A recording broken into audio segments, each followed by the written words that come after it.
welcome back to the channel for my ranking 23 shows that I watched in 2023. This year was a good year for shows. I don't think there was any I watched that were bad, so we're going to start from bottom to top as usual. So at bottom was Love Alarm. I don't know if it's Korean or Japanese, but it's like a drama show, and it wasn't bad. It just, season 2 was just long, and they took so long to get together, and then there was like a whole twist, and then he was just so, it was something. So let's just say that season 2 wasn't great, but season 1 was good. And then Sophia the First, seasons 2 to 4, nothing wrong with them. Yeah. And then Bunk'd, which I didn't finish Bunk'd, which I know it's crazy that that's not at the bottom, but like I did like it more than the other two. I just didn't finish it because it's so long, and the good people aren't in it anymore at the point I'm on, so I was like, I can't be bothered to watch anymore, you know. And then House of Anubis season 3.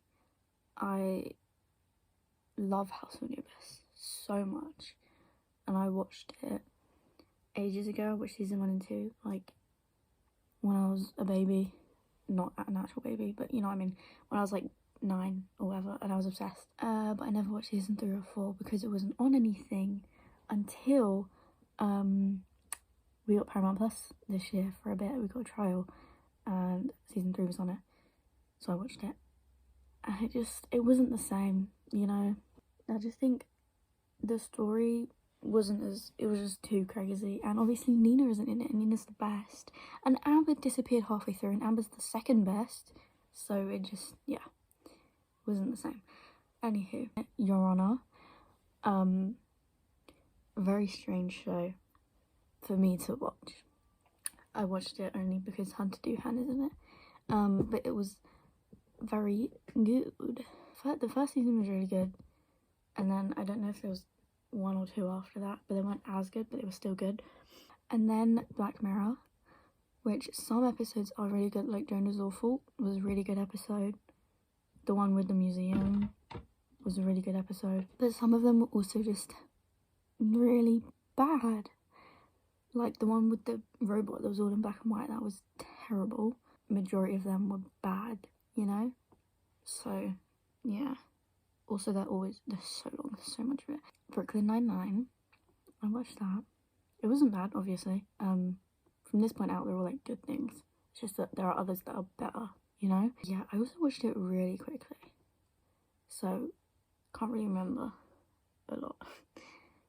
But yeah, love Jake, love Rosa, love Terry, love them all. Yeah, the Halloween heists were the best episodes, for sure. Yeah.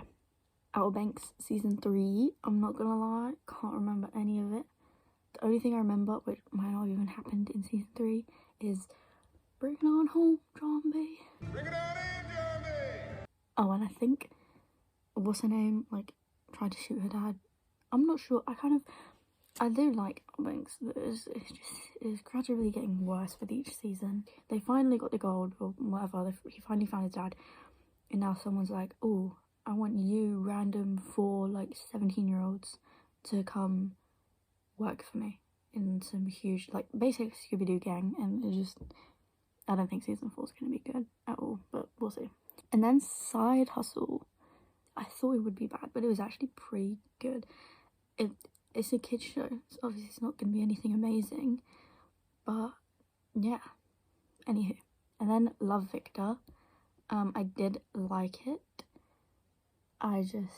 He really annoyed me at points, and there was, oh my god, there was a point in the like last season, or the one before last season, I don't know, where he had to pick between 2 guys, and I was like, I swear to god, if you go back to that one, if you go to that guy, I hate you.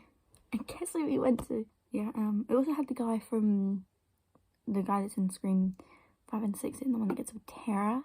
It also has him in it, and he's a dick. until he's slightly less. But yeah, anyway. And then the new iCarly reboot, it was good, you know. Obviously it's very different to iCarly because it's like an adult version, which I don't know how they even managed to like get the permission to do that or whatever, but it was very good. And then the Loud House, there's just something about the Loud House. But yeah, and then the Summer I Turned Pretty season 2, love the show, hate the main 3 characters, I'm gonna be real, hate them all, but I love the rest of the show, everything else about it I love.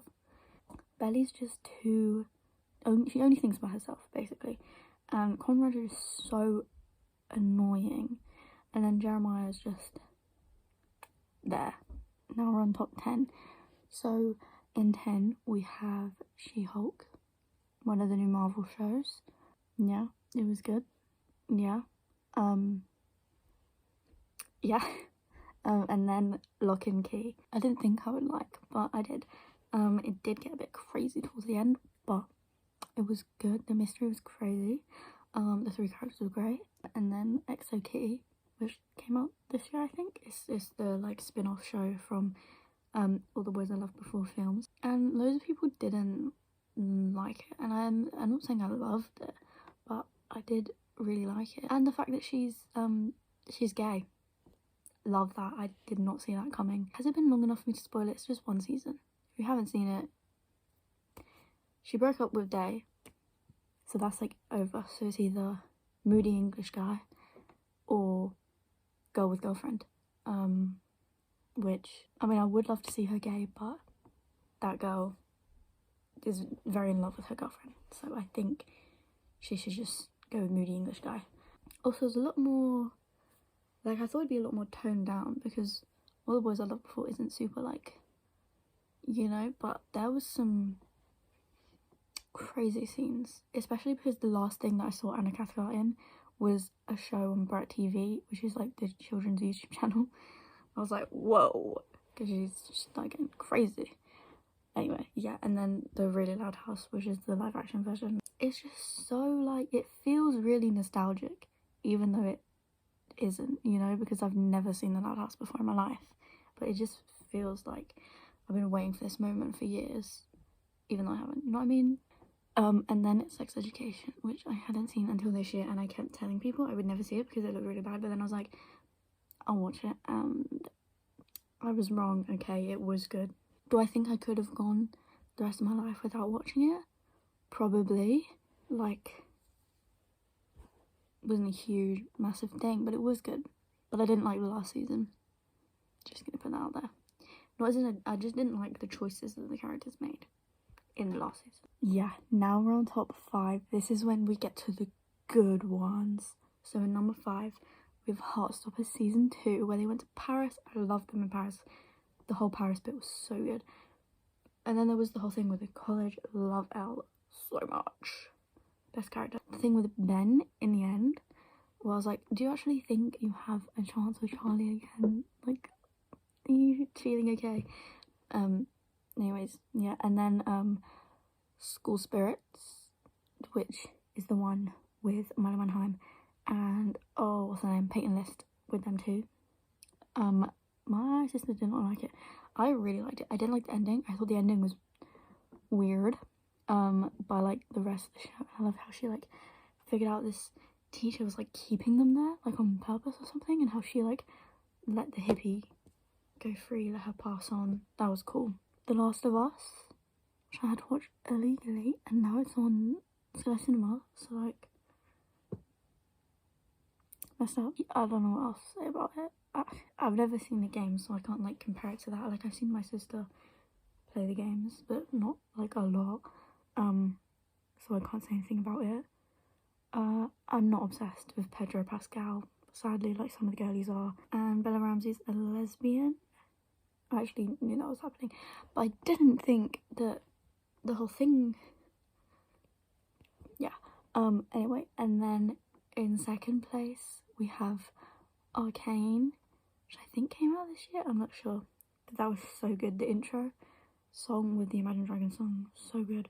The whole show, it's just so good.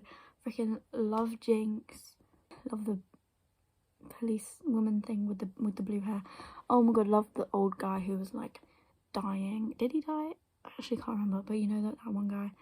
Loved him. I just loved it so much. It was so good. It was just so good. In place 1, which was the best show I watched this year. I think it honestly might be in my top 5 shows forever. Obviously nothing can outrun Stranger Things because that has been my favourite since I was like 9 or maybe even 8, I don't know. So nothing can beat Stranger Things. I don't know if it would be number 2, but it could potentially be number 3. And it is Shadow and Bone. I loved it. I became obsessed. I watched all of the like cast interviews. Love them all. Gonna read the books because Maisie has them. And then I was like, oh my god, yes, this is a great spin-off show, and then it was cancelled. Anyway, yeah, so that's it. So the worst show of the year was Love Alarm, but it wasn't bad. It just wasn't as good as the rest. And then the number 1 best show was Shadow and Bone. This was a good year. I think last year I like basically hated everything I watched, but this year I loved it all. Yeah, so like, subscribe, comment down below. See you in the next video, which will be my tier list of all the films I watched. Bye.